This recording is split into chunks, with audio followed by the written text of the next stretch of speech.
स्वागत है आप सभी का हमारे YouTube चैनल स्पार्क क्लासेस में। मैं नितिन जोशी आज आपके सामने सामान्य हिंदी का एक प्रैक्टिस सेट लेकर के आ रहा हूँ, जो आपका आधारित होगा मेरे द्वारा हिंदी के जो 4 भाग अपलोड किए गए हैं उन पर। ठीक है, तो प्रैक्टिस सेट की तरफ जाने से पहले ये जो आपके सामने तस्वीर है, मैं थोड़ा सा इनका जिक्र कर लेता हूँ। और इनके द्वारा बहुत सारी जो है मोटिवेशनल जो बातें थी वो कही गई।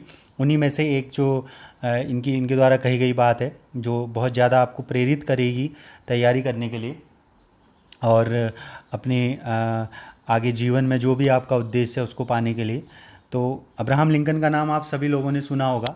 जब मैंने पॉलिटी पढ़ाई थी, जिस समय डेमोक्रेसी जब चल रहा था, तो उस समय डेमोक्रेसी की डेफिनेशन में भी मैंने इनका जिक्र किया हुआ था। और अगर यकीनन कहा जाए तो लोकतंत्र की जितनी परिभाषाएं रही उसमें सबसे खूबसूरत परिभाषा अब्राहम लिंकन के द्वारा दी गई कि जनता का जनता के द्वारा जनता के लिए शासन। ठीक है, इनका खुद का जीवन बहुत ज़्यादा संघर्षपूर्ण रहा और हमारे लिए बहुत ज़्यादा प्रेरणादायी है। ठीक है, और इनके द्वारा अगर मैं इनके थोड़ा सा जीवन की बात करूं तो 12 फरवरी 1809 ईस्वी में इनका जन्म हुआ था और अमेरिका के ये 16वें राष्ट्रपति बने सन 1860 ईस्वी में। इनकी प्रमुख उपलब्धि रही कि इनके द्वारा दास प्रथा का अंत किया गया अमेरिका में। आपके लिए ज़रूरी भी है ये जानना, कभी कभी एक लाइन का वन लाइनर क्वेश्चन ये भी आ जाता है। 16वें राष्ट्रपति बने, ये तो मैंने कहीं प्रीवियस एग्ज़ाम्स में कहीं ये क्वेश्चन देखा भी है। दूसरा, अगर देखें कि 31वें साल में जब ये सन 1831 था, उस समय इन्होंने जो है एक व्यापार शुरू करा था जिसमें ये असफल रहे। 1832 में ये चुनाव हारे। 1833 में फिर से इन्होंने व्यापार चुना अपने जीवन के लिए, तो उसमें ये फिर से असफल रहे। 1836 में आते आते कहा जाता है कि जब इतने सारे संघर्ष इन्होंने देखे तो इनको नर्वस ब्रेकडाउन इनको हो गया और उससे जब ये उभरे तो 1843, 1848, 1855 और 1859 लगातार 4 चुनाव ये हारे थे। लेकिन सन 1860 में ये अमेरिकी राष्ट्रपति बन करके खड़े हुए। ठीक है, तो इसीलिए मैंने कहा कि बहुत ज़्यादा प्रेरणादायी इनका जीवन है। जीवन में कभी भी आप जो है सफल होते हैं तो ऐसे लोगों का उदाहरण ज़रूर अपने सामने रखें जिनसे आपको प्रेरणा मिले। हारना ज़िंदगी का मुझे नहीं लगता कि कोई समाधान है। अगर आप हार जाएं तो आगे बढ़ने की संभावना, अगर आप खुद ही हार मान लें तो आगे बढ़ने की संभावना आपकी स्वतः समाप्त हो जाती है। तो इनके द्वारा ही कहा गया है, जब इतनी असफल होने के बाद जो व्यक्ति कोई बातें कहता है तो उसका उस बात में वजन कुछ ज़्यादा ही होता है। तो इन्होंने कहा कि हमेशा ध्यान में रखिए कि आपका सफल होने का संकल्प किसी भी और संकल्प से महत्वपूर्ण है। यानी कहने का अर्थ यही है कि स्वसंकल्प जरूर होना चाहिए, आपका एक संकल्प जरूर होना चाहिए, एक पाथ आपका ज़रूर डिसाइडेड होना चाहिए जिस पर आपको चलना है। तो आइए अब चलते हैं हमारे प्रैक्टिस सेट की ओर। जैसा कि मैंने मेंशन किया हुआ है प्रैक्टिस सेट में कि ये आपका डिपेंड है भाग 1, 2, 3 और 4 पर, जो मैंने प्रीवियसली आपके जो है अपलोड कर दिए हैं। तो ये उन पर उन्हीं पर आधारित ये प्रैक्टिस सेट है। 20 क्वेश्चन आपको इसमें देखने को मिलेंगे, जिसमें पहला प्रश्न है, संथाली भाषा किस भाषाई परिवार की भाषा है? संथाली भाषा किस भाषाई परिवार की भाषा है? तो मैंने आपको भारत के जो है 4 भाषाई परिवार बताए थे, भारोपीय, ऑस्ट्रिक, चीनी तिब्बत और द्रविड़। तो उसमें संथाली जो है वो ऑस्ट्रिक भाषाई परिवार की भाषा है। किसकी भाषा आती है? ऑस्ट्रिक भाषाई परिवार की भाषा आती है। बाकी भारोपीय में कौन सी है? चीनी तिब्बत और द्रविड़ की। तो चीनी तिब्बत जो भाषाई परिवार है उसकी जो भाषा कही जाती है उसे हम निषाद कहते हैं। द्रविड़ों की आपकी तमिल तेलुगु वाले जो तमिल, तेलुगु, मलयालम, कन्नड़, ये सारे द्रविड़ भाषाई परिवार। भारोपीय जो भाषा परिवार है इसमें जो आपकी प्रमुख भाषा है वो कौन सी है? हिंदी है। ठीक है, तो नेक्स्ट अब हम चलते हैं, वैदिक संस्कृत को किस अन्य नाम से भी जाना जाता है? वैदिक संस्कृत को किस अन्य नाम से भी जाना जाता है? ठीक है, तो अगर इस टॉपिक की मैं बात करूं तो ये जो हमारा टॉपिक था वैदिक संस्कृत वाला, ये जब मैंने आपको भारतीय आर्य भाषा के विकास के जो काल थे वो 3 काल मैंने आपको बताए थे। कितने काल बताए थे? 3 मैंने आपको काल बताए थे। उन 3 कालों में प्रमुख रूप से जो 3 काल जो प्रमुख थे, प्राचीन, मध्यकालीन और आधुनिक। तो प्राचीन भारतीय आर्य भाषा को कितने भागों में बांटा गया था? 2 भागों में, जिसमें मैंने बताया था एक तो वैदिक संस्कृत और एक लौकिक संस्कृत या ऋग्वैदिक कालीन और उत्तर वैदिक कालीन।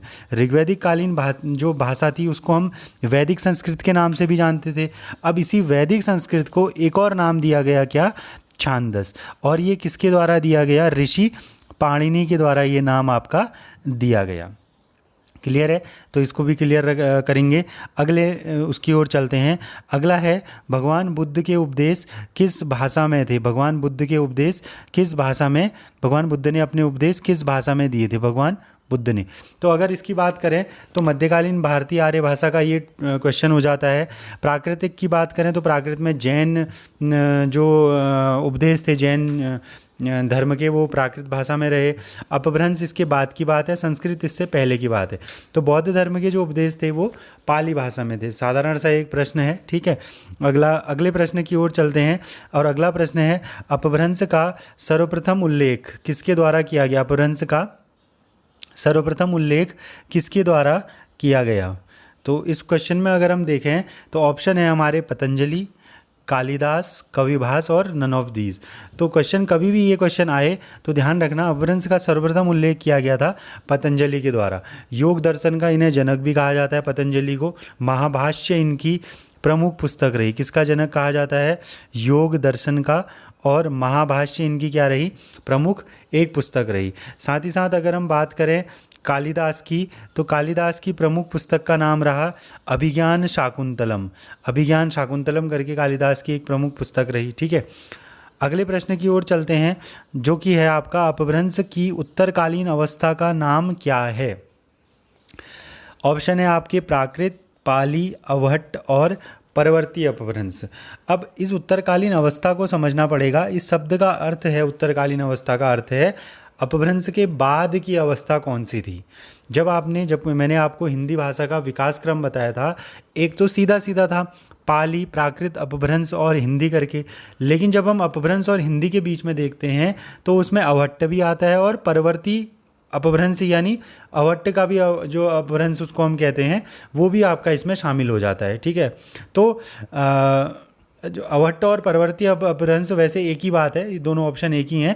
लेकिन जैसे अगर आप उत्तरकालीन अवस्था देखेंगे तो अवहट्ट क्या कहा जाता है? अपभ्रंश की उत्तरकालीन अवस्था अवहट्ट या परवर्ती अपभ्रंश, दोनों ही ऑप्शन एक ही चीज़ को ये दर्शा रहे हैं। तो आप अगर अवहट्ट भी कहें या परवर्ती अपभ्रंश भी कहें तो भी आपका आंसर आपका सही होगा, ठीक है। तो चलते हैं नेक्स्ट क्वेश्चन की ओर। और आप आंसर जो है अपने आप से भी आंसर जो है खुद देने की कोशिश करें। अगला है अपभ्रंश का प्रथम प्रबंध काव्य कौन सा है? अपभ्रंश का पहला प्रबंध काव्य कौन सा है? पौमचरी की बात करें तो इसके रचनाकार थे स्वयंभू। इसके रचनाकार कौन थे?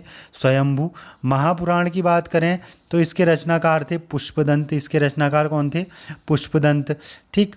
और अगर दोहा कोशी की बात करें तो इसके रचनाकार रहे कण्हपा। और अगर अपभ्रंश के पहले प्रबंध काव्य की बात की जाए तो ये था आपका भविष्य शत कहाँ, जिसके आपके रचनाकार थे धनपाल। इसके रचनाकार कौन थे? धनपाल, ठीक है। तो इसको भी ध्यान से समझेंगे। अच्छा, स्वयंभू कवि को क्या कहा जाता है? तो अपभ्रंश का वाल्मीकि, मैं आपको पहले भी बता चुका हूँ, ठीक है। अगला देखते हैं हिंदी भाषा की उत्पत्ति किस अपभ्रंश से हुई है? अच्छा, जब मैंने आपको अपभ्रंश बताया था तो ये बताया था कि अपभ्रंश की कितनी शाखाएं विकसित हुई? 7 शाखाएं विकसित हुई, जिसमें मैंने कुछ प्रमुख शाखाएं बताई थी, सौरसेनी, मागधी, अर्धमागधी। इसमें से अगर आपसे पूछा जाए, मैंने बताया था कि हिंदी भाषा की उत्पत्ति किस अपभ्रंश से हुई है, तो आपका आंसर होगा सौरसेनी अपभ्रंश से। ये सारी बातें मैं पुराने जो है वीडियोज़ में आपको बता चुका हूँ। सिर्फ अभी जो है हमने जो देखना है वो सिर्फ और सिर्फ प्रैक्टिस सेट है। आपको अगर डिटेल में जो भी इन्फॉर्मेशन चाहिए तो आप उसके लिए ये हमारे जो मेरे द्वारा पहले वीडियोज़ डाले गए उन्हें अवश्य देख लें, ठीक है। अगले प्रश्न की ओर चलते हैं। अगला प्रश्न है चित्रावली की रचना किसके द्वारा की गई?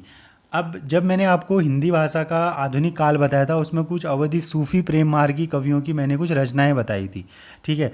जिसमें से कुतुबन की रचना थी आपकी मृगावती। कुतुबन की रचना कौन सी थी? मृगावती। जायसी की रचना थी आपकी पद्मावत। जायसी की रचना क्या थी? पद्मावत, ठीक है। उसके बाद अगला मैंने आपको बताया था उस्मान। उस्मान की रचना जो थी ये कौन सी थी आपकी? चित्रावली। तो इस क्वेश्चन का आंसर क्या हो गया? उस्मान। चित्रावली की रचना किसके द्वारा की गई? उस्मान के द्वारा। अली शाह के द्वारा जो रचना की गई उस पुस्तक का नाम था प्रेम चिंगारी। अली शाह के द्वारा रचना की गई पुस्तक का नाम क्या था? प्रेम चिंगारी। अगले प्रश्न की ओर चलते हैं, जो है राष्ट्रभाषा के बिना राष्ट्र गूंगा है। ये हिंदी का जो सामान्य हिंदी का भाग 4 है, उसमें जब मैंने आपको लिपि तथा हिंदी भाषा के विकास में योगदान देने वाले कुछ प्रमुख व्यक्तियों की जब मैंने बात करी, तो उसमें मैंने इसको एक्सप्लेन करा था। ऑप्शन है आपके सामने बाल गंगाधर तिलक, दयानंद सरस्वती, राजा राम मोहन रॉय और महात्मा गांधी। तो इसका जो सही आंसर है वो है महात्मा गांधी। बाल गंगाधर तिलक का मैंने आपको बताया था, तिलक जो समाचार पत्र था उसमें इन्होंने जो तिलक फ़ॉन्ट था उसका यूज करा था, जो देवनागरी से रिलेटेड था। दयानंद सरस्वती की बात करें तो इनकी प्रमुख पुस्तक कौन सी थी? सत्यार्थ प्रकाश इनकी प्रमुख पुस्तक थी। इनके द्वारा आर्य समाज की स्थापना की गई। राजा राम मोहन रॉय की बात करें तो इनके द्वारा ब्रह्म समाज की स्थापना की गई। प्रिसेप्ट ऑफ जीसस या गिफ्ट टू मोनोथेसिस्ट करके इनकी 2 प्रमुख पुस्तकें आपकी रही हैं। ठीक है, चलिए आगे बढ़ते हैं और नेक्स्ट क्वेश्चन देखते हैं। आदिकाल में किस कवि ने अवट्ट भाषा में रचना करी? आदिकाल में किस कवि ने अवट्ट भाषा में रचना करी? तो अगर इसमें कुतुबन की बात करें तो कुतुबन जो थे आपके सूफी प्रेम मार्गी कवियों में आते हैं। इनके द्वारा मिर्गावती की रचना की गई। उस्मान, अभी पिछले वाले क्वेश्चन में हमने देखा, उस्मान के द्वारा चित्रावली की रचना की गई। ठीक है, नूर मोहम्मद के द्वारा भी आपकी जो है सूफ़ी प्रेम मार्गी कवि रहे, इनकी भी एक पुस्तक थी, मैंने आपको पीछे लिखवाई है ये, आप उसमें जाके देखना। तो अगर अवट्ट की बात की जाए तो अब्दुल रहमान, अवट्ट की रचना जो आदिकाल में सबसे पहले की गई थी सर्वप्रथम अगर हम देखें तो वो किसके द्वारा की गई थी? अब्दुल रहमान के द्वारा। और इनकी पुस्तक थी संदेश रासक। इनकी पुस्तक कौन सी थी? संदेश रासक और सन्नेह रासय करके इनकी 2 पुस्तकें रही जो आपकी अवट्टकालीन पुस्तकें रही। ठीक, अगला हम चलते हैं। कीर्तिलता किस भाषा की रचना है? अगला है आपका कीर्तिलता किस भाषा की रचना है? ऑप्शन है आपके पास अपभ्रंश, अवट्ट, मैथिली और ब्रज। तो आपको ध्यान होगा मैंने जब कुछ प्रमुख अवट्टकालीन रचनाएं आपको बताई थी तो उसमें अब्दुल रहमान की संदेश रासक भी थी जो अभी अभी मैंने डिस्कस करी। उसी में विद्यापति की किसके द्वारा लिखी गई थी? ये विद्यापति के द्वारा। किसके द्वारा लिखी गई? विद्यापति के द्वारा। कीर्तिलता और कीर्ति पताका, इन दोनों की रचना किस भाषा में करी गई थी? अवट्ट भाषा में की गई थी। इसके अलावा विद्यापति ने एक और पुस्तक लिखी थी जिसका नाम था पदावली। जिसका नाम क्या था? पदावली। इसकी रचना इन्होंने कौन सी भाषा में की थी? मैथिली भाषा में, जिस कारण ये क्या कहलाए? मैथिल कोकिल भी आपका कहलाए थे। ठीक है, अगला हम देखते हैं, निम्नलिखित भाषाओं को विकास के उनके क्रम में व्यवस्थित कीजिए। ठीक है, अभी क्वेश्चन ध्यान से देखेंगे। निम्नलिखित भाषाओं को विकास के उनके क्रम के रूप में व्यवस्थित कीजिए, यानी विकास के क्रम में हिंदी भाषा के विकास के क्रम में जो पहले आएगी आपने उसे पहले रखना है। तो चलिए सबसे पहले देखते हैं सौरसेनी। सौरसेनी जो आपकी भाषा है ये किसका एक भाग है? अपभ्रंश का एक भाग है। तो जाहिर सी बात है अपभ्रंश के बाद ही इसका जिक्र होगा। प्राकृत जो है वो अपभ्रंश से पहले आई, पाली प्राकृत अपभ्रंश, हिंदी भाषा का क्रम याद रखें। उसके बाद आपकी आएगी पूर्वी हिंदी और लास्ट में आपकी आएगी वर्तमान हिंदी। तो इस अनुसार देखते हैं। अच्छा, सबसे पहले कौन सी रखेंगे? पहले स्थान पर रखेंगे प्रथम प्राकृत भाषा, दूसरे स्थान पर रखेंगे सौरसेनी यानी बी के बाद ई के बाद आपका आएगा डी और डी के बाद देन आपका आएगा सी। तो देखते हैं इस क्रम के अनुसार हमारा कौन सा ऑप्शन है। तो हमारा पहला ही ऑप्शन इस क्रम के अनुसार है। ये जो प्रश्न था अभी हाल फिलहाल में उत्तर प्रदेश में यूजीसी नेट की जो परीक्षा हुई थी उसमें मैंने आप देखा था तो मुझे अच्छा लगा, तो इसलिए मैंने आपके साथ ही शेयर कर दिया। काफ़ी अच्छा क्वेश्चन है, ध्यानपूर्वक इसको भी आप तैयार रखेंगे। अगला देखते हैं, आंध्र प्रदेश की प्रमुख भाषा कौन सी है? आंध्र प्रदेश की मुख्य भाषा कौन सी है? तो द्रविड़ भाषाई परिवारों में आंध्र प्रदेश आता है, तमिलनाडु आता है, केरल आता है, कर्नाटक आता है। ये सारे द्रविड़ भाषाई परिवार के क्षेत्र हो जाते हैं। ठीक है, जब मैंने आपको भाषाई परिवार बताया। अच्छा, द्रविड़ भाषाई परिवार के बोलने वालों की संख्या कितनी है? 25%। ये रिवीजन भी आपका एक तरीके से इससे होगा सारे के सारे पार्ट्स का। ठीक है, सबसे बड़ा भाषाई परिवार कौन सा था भारत का? भारोपीय। कितने प्रतिशत थे भारोपीय? लगभग 73%। उसके बाद चीनी तिब्बत और ऑस्ट्रिक का नंबर आता है, ऑस्ट्रिक और चीनी तिब्बत का नंबर आता है। तो पूछा जा रहा है कि आंध्र प्रदेश की मुख्य भाषा कौन सी है। तो अगर मैं बात करूं आंध्र प्रदेश की मुख्य भाषा, तो तमिल की अगर मैं बात करूं तो तमिल किसकी है, तमिलनाडु की। तमिल किसकी है, तमिलनाडु की। मलयालम है आपका केरल की। मलयालम कहाँ की, केरल की। कन्नड़ आपकी कर्नाटक में प्रचलित है। यहाँ से आपका एक नंबर के ये सारे क्वेश्चन तैयार होंगे, ठीक है। आंध्र प्रदेश की अगर बात करें तो आंध्र प्रदेश और तेलंगाना, इन दोनों राज्यों की अगर हम मुख्य भाषा की बात करें तो वो कौन सी है, तेलुगु भाषा है, ठीक है। उसकी दोनों की भाषा कौन सी है, तेलुगु। अगला प्रश्न बहुत साधारण सा प्रश्न है, सीधा सीधा वन लाइनर है। मगही किस उपभाषा की बोली है। याद करो, हिंदी की उपभाषा और बोलियां मैंने जब बताई थी तो हिंदी की 5 उपभाषा और 17 बोलियां। हिंदी की क्या, 5 उपभाषाएं और 17 बोलियां हैं। और 5 उपभाषाएं में कौन कौन सी आती हैं, राजस्थानी, पश्चिमी हिंदी, पूर्वी हिंदी और बिहारी और पहाड़ी। तो मगही जो है ये भाषा बोली जाती है बिहार में। तो इस अनुसार ये किस उपभाषा की बोली हो गई, बिहारी उपभाषा की ये बोली हो जाती है, ठीक है। अगला क्वेश्चन देखते हैं। निम्नलिखित भारतीय भाषाओं को उनके बोले जाने के क्रमानुसार अधिक से कम की ओर व्यवस्थित करें। यानी जो ज़्यादा बोली जाएगी उसको पहले स्थान पर रखेंगे, जो सबसे कम जिसका विस्तार होगा इन चारों में उसको अंत में रखेंगे। तो अगर हिंदी, मराठी, तेलुगु और बांग्ला ये 4 हैं। इसमें दोस्तों अगर मैं सबसे पहला स्थान बताऊं तो हिंदी में सबसे ज़्यादा बोली जाने वाली भाषा हिंदी है।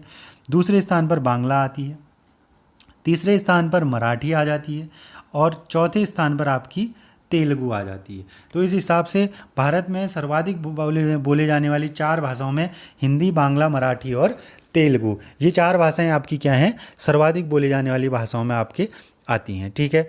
तो ये भी आपका तैयार हो जाएगा यहाँ से। सारे क्वेश्चंस देखिए, कभी ना कभी किसी न किसी एग्ज़ाम में हो सकता है आपका इस प्रकार के प्रश्नों से पाला पड़ जाए, ठीक है। तो ध्यान रखें, प्रैक्टिस करें, वीडियोस को अच्छे से देखें। वहाँ इस प्रकार के लगभग 100 प्रश्न आपके चारों वीडियो से तैयार हो जाएंगे। 20 तो ये सिर्फ मैंने तैयार करके रखे हुए हैं, ठीक है। अगला क्वेश्चन देखते हैं। भारत से बाहर विश्व हिंदी सम्मेलन सर्वप्रथम कब आयोजित हुआ। विश्व हिंदी सम्मेलन की बात करें तो सबसे पहला 1975 नागपुर में आयोजित हुआ। कल ही में के लेक्चर में मैंने आपको बताया था दूसरा विश्व हिंदी सम्मेलन 1776 में मॉरिशस में आयोजित हुआ था, मॉरिशस में। तो पहला वाला कहाँ आयोजित हो गया भारत से बाहर, 1776 मॉरिशस में। 1799 में कहाँ आयोजित हुआ था, लंदन में। इंपॉर्टेंट है ये भी, 1799 सॉरी ये थोड़ा सा ऑप्शन आपकी जो है ना थोड़ा सा गलत हो गए हैं। ये आपके 1775 की जगह, ये सब की जगह आप 19 कर दीजिएगा। 1975, 1976 मेरा ध्यान अभी गया है इसमें, उसको मैंने 17 कर दिया है। तो कोई दिक्कत नहीं है, इश्यू कुछ नहीं है उसमें ज़्यादा। आपने करना क्या है, ये जो 1775 है इसकी जगह 1975 करना है, ठीक है। बाकी सब 19 वाले हैं ये। और जो आपका आंसर है इसका वो है आपका 1976। तो इसको करेक्शन इसका कर लीजिएगा अपने स्तर से, ठीक है।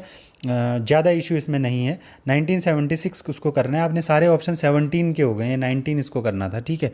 तो चलिए अगले क्वेश्चन की ओर चलते हैं। नागरी लिपि की किस शाखा से देवनागरी लिपि का विकास माना जाता है। बहुत इंपॉर्टेंट क्वेश्चन है ये भी। अच्छा, नागरी लिपि को लेकर के मैंने आपको कल ही बताया था, कल के लेक्चर में, कि सभी भारतीय भाषाओं की लगभग लिपि की जननी कौन सी है, कौन सी लिपि है, ब्राह्मी लिपि है। इस ब्राह्मी लिपि की 2 शाखाएं बन जाती हैं, दक्षिणी और उत्तरी। चूँकि हम उत्तर भारत में हैं तो देवनागरी लिपि का विकास किससे माना जाता है, उत्तरी ब्राह्मी से, ठीक है। देवनागरी लिपि का विकास किससे माना जाता है, उत्तरी ब्राह्मी लिपि से। उत्तरी ब्राह्मी लिपि भी आगे चल करके किस में चेंज हुई, गुप्त में। गुप्त से किस में चेंज हुई, कुटिल या सिद्ध मातृका भी इसे कहा जाता है। आगे चल करके इस कुटिल लिपि की मैंने आपको बताई थी 2 शाखाएं बनी। कुटिल लिपि की कितनी शाखाएं बनी, 2 शाखाएं बनी, नागरी और अगेन शारदा। शारदा को हम अभी छोड़ दे रहे हैं, ठीक है। हमें इशू मतलब किससे है, नागरी से, ठीक है।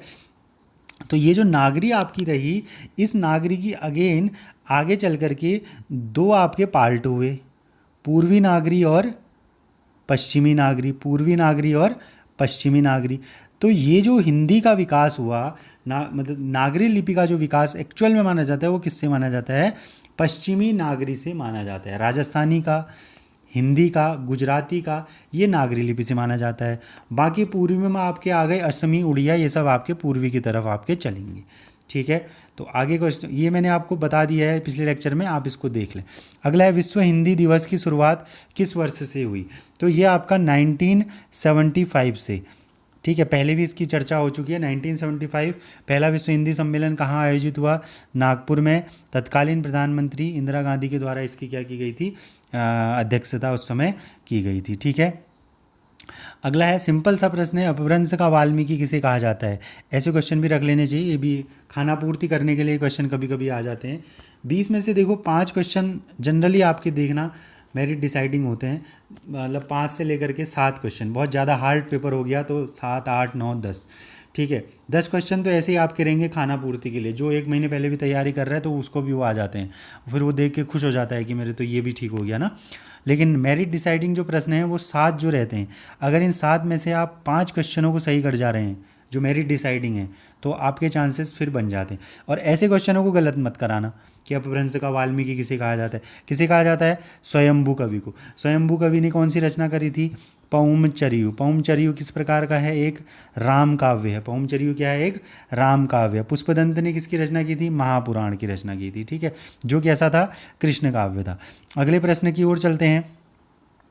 अगला प्रश्न है आपका, निम्नलिखित में से कौन सी भाषा मध्यकालीन भारतीय आर्य भाषा है? निम्नलिखित में से कौन सी भाषा मध्यकालीन भारतीय आर्य भाषा है? ठीक है, तो ये आपका देखते हैं मध्यकालीन भारतीय आर्य भाषा। तो इसमें छांदस, संस्कृत, प्राकृत और अवधि। तो सामान्य सी बात है, बहुत सीधा सा इसका आंसर हो जाता है। मध्यकालीन भारतीय आर्य भाषा में 3 ही आती हैं, पाली, प्राकृत, अपभ्रंश और अवहट्ट। तो ये कौन सी हो गई? प्राकृत इसका सही आंसर हो गया। तो ठीक है, आगे जो है इसको फिर से आप रिवाइज कर लें। जो भी क्वेश्चंस आपको नहीं आ रहे हैं उनका आप जो है फिर से एक बार अध्ययन कर लेंगे इसमें से, और इनको अपने नोट्स में ज़रूर आप मेंशन कर लीजिएगा। फिर कल जो है हम आएंगे लेक्चर के साथ। धन्यवाद।